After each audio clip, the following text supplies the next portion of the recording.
Voulez-vous rentrer une fois en Colombie et dans la politique colombienne? Alors là, il y a deux questions en une. Mhm. Rentrer en Colombie, peut-être oui, un jour, j'aimerais beaucoup, c'est mon pays, je l'aime. Parce que vous vivez maintenant à Paris et à New York, hein, les Oui, deux. en fait, je vis nulle part. Je crois que je vis dans un avion, dans les valises. Je suis tout le temps entre un côté et un autre. Et je pense que c'est aussi, ça fait partie des séquelles de la séquestration.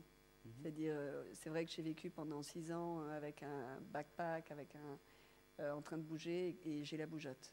Je n'arrive pas à m'installer quelque part. Ouais. Mais j'ai décidé que cette année, j'allais trouver un endroit pour moi. C'est mon but D'accord. de cette année. Mais donc, Mais ça, c'est pour la Colombie. Alors, oui, pour la la Colombie, oui, j'espère un jour revenir. Mais faire de la politique, vraiment, sincèrement, j'ai vraiment pas envie. Ça me dit rien du tout. Je crois que j'ai payé un prix très très lourd pour. Et puis c'est même pas ça, parce qu'on peut payer les prix et on peut se dire bon voilà, je vais payer, mais je continue parce que c'est que en fait, je suis dégoûtée par la politique. Je suis vraiment dégoûtée.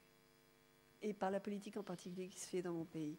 J'ai pas envie d'être dans une activité où l'on ment, où l'on vole, où l'on... Je peux plus. Je peux pas. Je peux pas. Je me dis que faire de la politique à un stade ou à un autre, ça oblige à une certaine compromission avec des pratiques que je déteste. J'ai pas envie. quand est-ce que la Colombie sera un pays normal, sans violence, sans guerre, sans peur? Je pense que le jour où les Colombiens, nous, Colombiens, nous changerons notre cœur. Je crois qu'il y a un problème spirituel en Colombie. Je crois que nous sommes devenus cyniques et insensibles. Je crois qu'il y a une... En fait, la Colombie, enfin, c'est en tout cas la perception que j'en ai, il y a deux Colombies. Il y a une Colombie qui vit, qui est connue, qui a une vie, si vous voulez, presque juridique, avec des passeports, des pièces d'identité, qui ont accès à des jobs, etc. Et puis il y a une autre partie de la Colombie qui n'existe pas. Enfin, qui n'existe pas pour cette autre Colombie. Ce sont des gens qui naissent et qui meurent sans que personne sache qu'ils existent, qui n'ont pas accès à la justice, qui n'ont pas accès à l'éducation, qui n'ont même pas de nom ou de pièce d'identité. Quand ils meurent, ils sont enregistrés comme NN. C'est des gens qui n'existent pas. Et ces gens-là, ils essaient de survivre dans cette exclusion terrible, sans identité, et ils sont pris dans cette guerre, et c'est des chairs à canon. Et le gouvernement ne peut rien faire pour eux? Je crois qu'ils font partie d'un système dans lequel ils nourrissent une violence qui est devenue systémique. C'est-à-dire qu'en fait, cette violence en Colombie, je crois que c'est un business pour beaucoup de monde. Et je crois, Qui gagne? Ceux qui font la guerre. En Colombie, il y a ceux qui font la guerre, donc qui trafiquent avec les armes, qui vendent, qui achètent, etc. Alors il y a les trafiquants de drogue, il y a tous les systèmes de corruption parallèles, de délinquance parallèle, etc. Mais il y a, et je crois surtout, un négoce de la violence qui permet d'arracher aux paysans leurs terres. Alors en Colombie, c'est un pays quand même immense, qui vit depuis une centaine d'années en faisant reculer sa frontière agricole. Pourquoi? Parce que les paysans ont besoin de survivre et donc de travailler la terre, que donc ils vont dans la jungle, tout simplement, ouvrir des espaces de terre pour pouvoir la cultiver, et qu'à un moment donné, il y a des gars qui arrivent, armés, puissants, que ce soit les paramilitaires, que ce soit les guérillas, les délogent, prennent leurs terres et les déplacent. 3 millions de déplacés en Colombie, c'est le pays avec le plus grand nombre de déplacés au monde. Ce que je n'arrive pas à comprendre, c'est comment un tel grand pays, comme vous l'avez décrit, avec 44 millions d'habitants, peut être pris et gardé en otage par une organisation, la FARC, qui ne compte que 5 000 combattants. Comment est-ce qu'on peut expliquer ça? Je crois que c'est parce que, justement, il y a une double vitesse en Colombie, qu'on ne peut pas dire que les FARC ont pris en otage 44 ou 54, en fait, millions d'habitants. Parce que les FARC, elles ne sont pas dans les villes. Les FARC, elles sont à la campagne. Elles ont de temps en temps des actions, mais même pas. Aujourd'hui, les villes et l'armée a vraiment sécurisé l'enceinte des villes. Donc, les FARC opèrent dans la province, dans la campagne. Ils attaquent les petites gens. En fait, c'est ça. C'est une guerre où les victimes, ce sont les personnes humbles, les personnes qui vivent dans la campagne.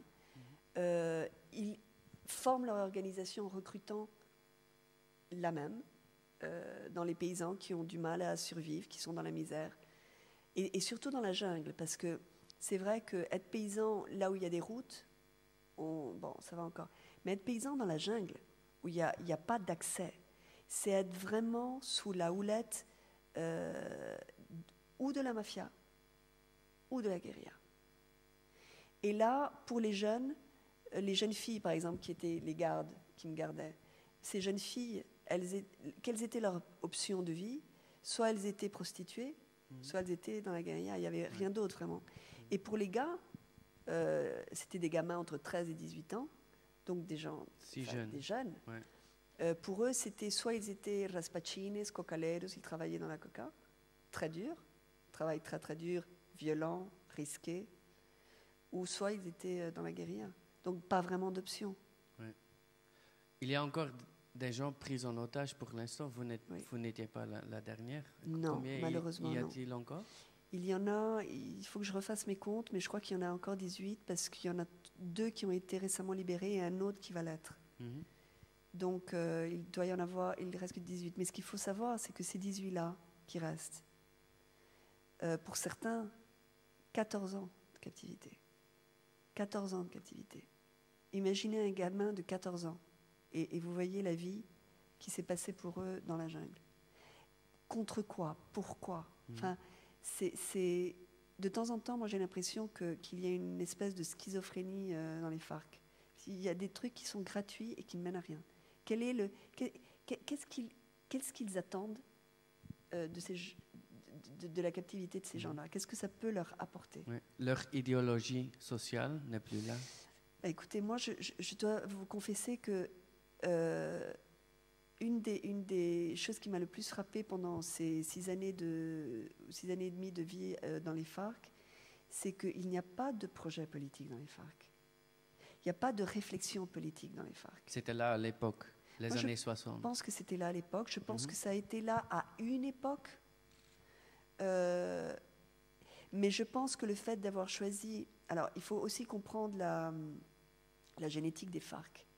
C'est au départ un mouvement de paysans, parce que les paysans ont besoin de se protéger contre la violence des terratenientes, qui déjà à l'époque, dans les années 50, essayaient de leur prendre leurs terres. Et bon, même schéma qu'aujourd'hui, avec des couleurs politiques. Ils disaient qu'ils tuaient les libéraux disaient qu'ils tuaient les conservateurs, mais en vérité, c'était les paysans qui étaient dépossédés de leurs terres. Donc, ils s'arment, ils s'organisent, et puis on commence à les poursuivre pour communistes. À ce moment-là, dans toute l'Amérique latine, c'est la politique de sécurité nationale qui est en vogue, c'est la lutte contre le communisme. Et donc, même s'ils ne sont rien du tout, on les poursuit pour communistes, et ils deviennent communistes par la force des choses, et c'est l'Union soviétique qui va les parrainer, qui va les financer. Mais lorsque le mur de Berlin s'écroule, s'écroule aussi la source de financement. Donc, ils se financent avec la drogue maintenant. Et je pense que le moment où ils ont fait ce switch de décider de se financer avec les drogues, ils ont perdu l'essence de ce qu'ils sont, et je crois qu'ils sont aujourd'hui beaucoup plus un cartel de la drogue dans une organisation ou sous une structure militaire que véritablement un projet politique ou un projet révolutionnaire. Oui. Si cela est l'analyse, alors qu'est-ce qu'il peut faire le gouvernement colombien? Monsieur Uribe, il a fait, je pense, un choix assez clair. C'était le combat militaire. Vous étiez assez critique avant, mais même après votre libération, vous avez dit c'était une bonne option ou non? Mais le problème, c'est qu'il n'y a pas d'autre option. Qu'est-ce que vous voulez faire avec un groupe qui ne veut pas dialoguer la paix, qui ne veut pas... Et à un moment donné, si vous avez des gens qui sont armés, qui font du terrorisme, qui kidnappent, qui font du commerce de la drogue, etc., et qui ne veulent pas s'asseoir à une table pour négocier l'arrêt de tout ça, ben, il n'y a pas d'autre solution que d'aller les chercher par la force des armes. Donc, votre conseil pour le nouveau président Santos, ça serait? Et c'est même pas mon conseil, c'est que je vois pas comment faire d'autre. Alors, Négocier, c'est une option? Moi, je crois, et ça, je pense que Santos le fait très bien, c'est que le gouvernement est dans l'obligation morale de chercher la négociation. Et c'est ce que Santos a fait. Il parle de négociation, il ouvre des portes de la négociation, il appelle à la négociation. Mais il faut aussi qu'il arrête le système. Et le seul moyen, c'est par la force des armes.